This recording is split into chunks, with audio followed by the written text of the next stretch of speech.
Hello viewers, welcome to my channel. আসসালামু আলাইকুম। কেমন আছেন আপনারা সবাই?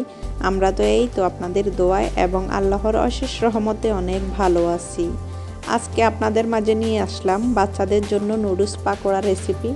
আমার রেসিপিটি শুরু করার আগে আবারও বলছি, যারা এখনও আমার চ্যানেলটি সাবস্ক্রাইব করেননি প্লিজ আমার চ্যানেলটি সাবস্ক্রাইব করুন আর পাশে থাকা ছোট্ট নোটিফিকেশনের বেল আইকনটি ক্লিক করুন আমার চ্যানেলের নতুন নতুন ভিডিওর আপডেট পেতে।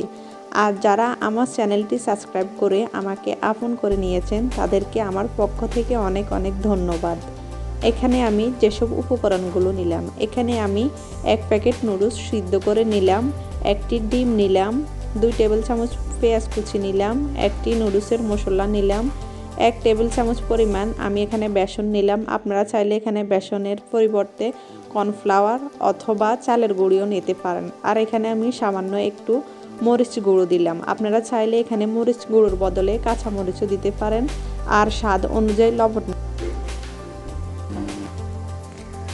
একটি বাটিতে আমি পেঁয়াজ কুচিগুলো নিলাম। এখন এখানে আমি স্বাদ অনুযায়ী লবণ এবং মরিচ গুঁড়ো দিয়ে এগুলোকে মিক্স করে নিব। আমি যেহেতু এগুলো ছোট বাচ্চাদের জন্য বানাচ্ছি তাই আমি এখানে মরিচ গুঁড়ো দিলাম।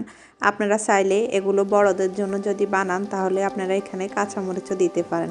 এখন এখানে আমি সিদ্ধ করা নুডলসগুলো দিয়ে দিব। দিয়ে এখানে আমি একে একে সব মশলা দিয়ে দিব। আমি এখানে এখন নুডলসের সাথে যে মশলাটা থাকে মশলাটা দিয়ে দিলাম। এখন এখানে আমি বেসন আর ডিমটা দিয়ে এগুলোকে ভালোভাবে মিক্স করে নেব।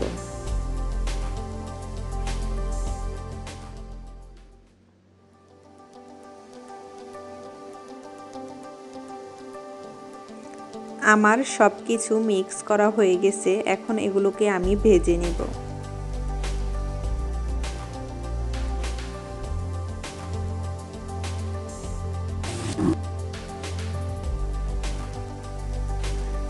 একটি প্যানে আমি পরিমাণ মতো তেল দিলাম। এখন অপেক্ষা করব তেলগুলো গরম হওয়া পর্যন্ত।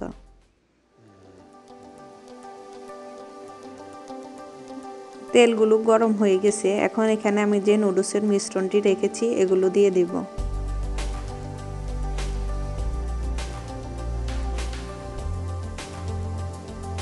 এগুলো 1 ফিট হয়ে গেছে। এখন আমি এগুলোকে উল্টিয়ে দিব।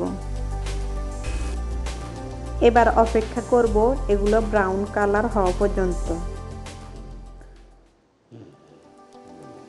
এগুলো ব্রাউন কালার হয়ে গেছে। এখন এগুলোকে আমি নামিয়ে ফেলব।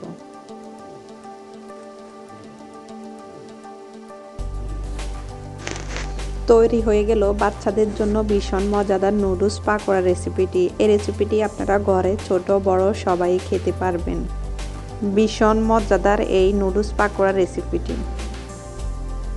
আপনারা সবাই আমার চ্যানেলটিকে সাবস্ক্রাইব করে আমার পাশে থাকবেন, আমি যেন আপনাদের মাঝে আরও নিত্য নতুন রেসিপি নিয়ে আসতে পারি। আর আমার ভিডিওটি যদি আপনাদের কাছে ভালো লেগে থাকে তাহলে প্লিজ লাইক কমেন্ট শেয়ার করতে ভুলবেন না। আল্লাহ হাফেজ, ভালো থাকবেন সবাই।